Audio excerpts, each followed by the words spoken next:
Hi, this is Taryn Grome, editor of Pharma Voice.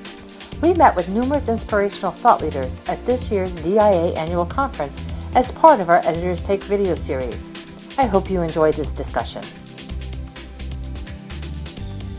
In this episode, Taryn meets with Matthew J. Neal, Senior Director, Product Management, Regulatory Solutions, PAREXEL. Matt, good morning and welcome to DIA 2017 here in Chicago. Thanks for having me. Our pleasure. Matt, what is the big challenge that regulatory and clinical systems need to address in the coming years, and how can technology ease the pain? So I think that technology has shown across the board disruption across so many different technology spaces, whether it's Airbnb in hotels or Uber for taxi rides. Technology is absolutely disrupting and changing things across the board. Air travel, when you started to get into banking online, all of these things have absolutely changed the way we think about these old processes in a lot of ways. And I think we need to do the same thing in our space. Have that disruption and not take, hours and days off the process, but weeks, months, and years off the process. Fail faster, right? So if you could discover early on, based on big data analytics, that your toxicity studies show a pattern that the drug is promising, you may move faster through that program, or you may decide not to do the program and save years and billions of dollars off of your process because of that data and that analytics and having it in there in a connected way.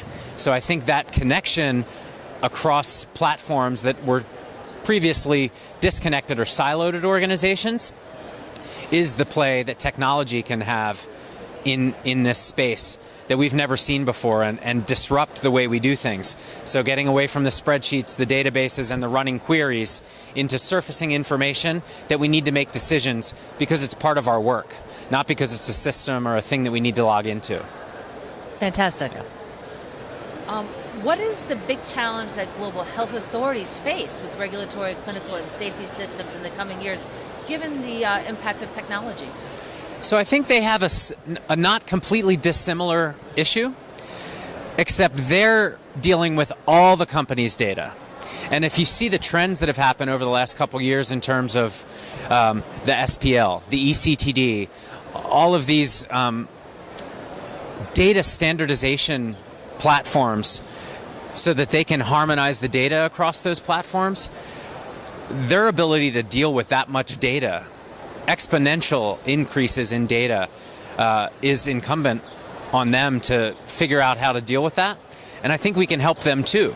So you have health authorities that are building systems to handle all the data we provide. To me, it makes sense that those start to connect, and maybe it's a handoff instead of a complete rebuild at health authorities. And I think working together to understand the data better, again, makes it safer for patients, faster, and that's what we need to do. Get the approvals through faster because you have better access to data, better modeling, better information at your fingertips to make decisions and make calls. So, in a lot of ways, if you look at the idea of fail faster, so you can move faster through, it applies to health authorities too. It makes so much sense. What is the biggest driver of technology then in the regulated information space? In my view, I think the driver is that we won't accept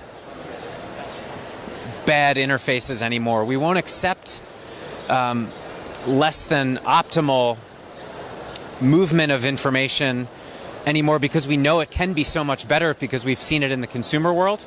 We've seen how software has evolved and everything's moved to your phone, mobile applications, things where it's just easier to do most things, air travel, hotels with Airbnb, getting a taxi with Uber. These disruptions in technology need to find their way into these business systems that become such a part of our fabric. And because they're regulated and validated and are serving up medicines that are going to make their way into human beings, it's really important for us to make sure we mix those two worlds, make it a good experience for the users, but also connect the information cleanly and in a way that makes people want to use it, but also gets to the end faster in a more efficient way. Excellent. So what is PAREXEL building, and why are you building it, and what innovations are you bringing to bear for that connected journey?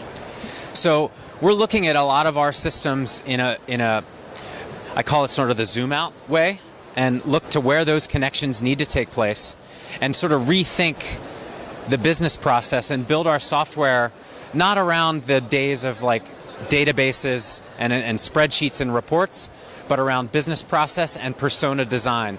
So it allows you don't know you're using a system, you're doing your job, the system is capturing it along the way. So wearables technology is a good example.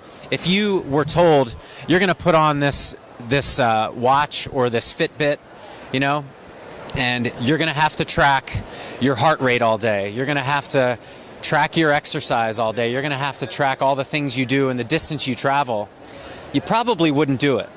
But if they just said, wear the watch, and it captures your heart rate, it captures where you went all day. Think of driving directions. Something as simple as that, made so much easier by apps. And, it talks to you now.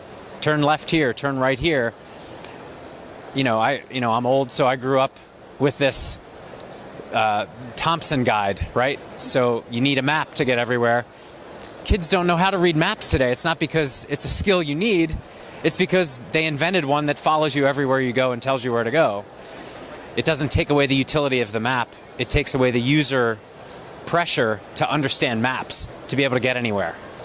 So that, I think, follows across the whole spectrum of where we need to go with our designing of interfaces that people need to use to get their job done in a validated, regulation-driven industry.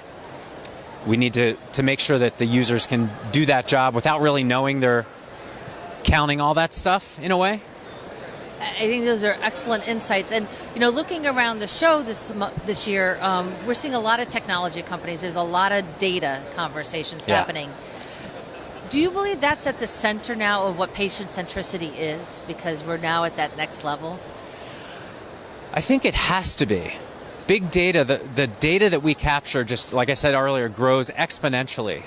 The amount of stuff we can start to look at, the data points we can pull together to make better decisions, requires more data, more analytics, more connection, and in a way, connections that may not have been made before just by nature of the systems that are looking at them. You start to see convergence where you never would have had it before in a faster way. So can you make decisions based on early results that you never could before because other organizational units never had access to see them until they were sort of packaged up and put into a report?